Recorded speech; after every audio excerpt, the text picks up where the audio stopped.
reflection in organic ways. Ask your child to reflect on something. So, for example, what's one small thing that you're glad for today? Or tell me the best part of your day. Or what happened within that best part of the day, to reflect more upon what that experience was and to be grateful for it. What this does is this builds an awareness, a constant repetition of what we have in front of us to be grateful for. Here's another one, and this has actually been studied as grateful moments, like a ritual of grateful moments, whether it's like I talked about before, dinner, but even a bedtime check-in or a short family talk, and building that into a weekly routine of finding those moments that you can bring in that ritual in with your family. What happens is those rituals, we're strengthening our neural pathways for gratitude, but we're also anchoring thankfulness. We are embedding it in our minds and in our souls with those rituals. And here's number 4. Encourage external kindness and giving. I can't talk about this enough.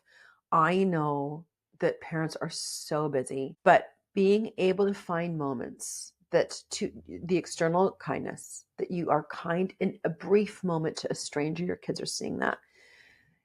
Bigger on that scale is actually having time to go volunteer and taking your kids to volunteer. Now, that's a much larger step because it is much more of a time requirement. So I say this gently because if you can fit it in, it's so good.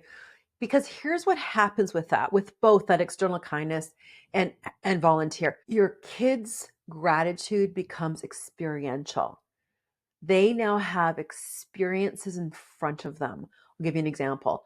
We took our kids a few months ago and we served dinner in a homeless shelter on the downtown east side of our city, Vancouver.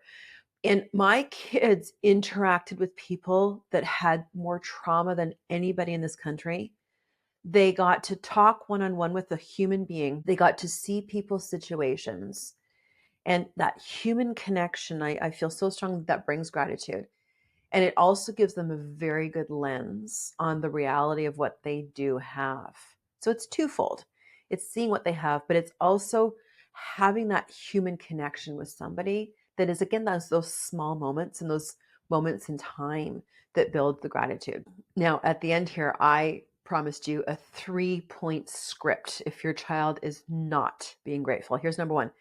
Acknowledge what's going on. For example, for Christmas, I know the season is busy, or I know that you're stressed out.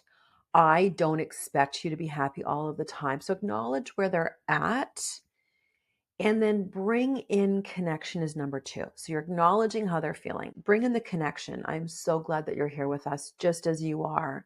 Remember, again, we're modeling how we want our child to feel. So when you connect with your child, they're feeling seen and they're feeling valued and worthy, which aligns with gratitude. And then the third one is to ask in an organic way what's going well or what's something that they enjoyed this week.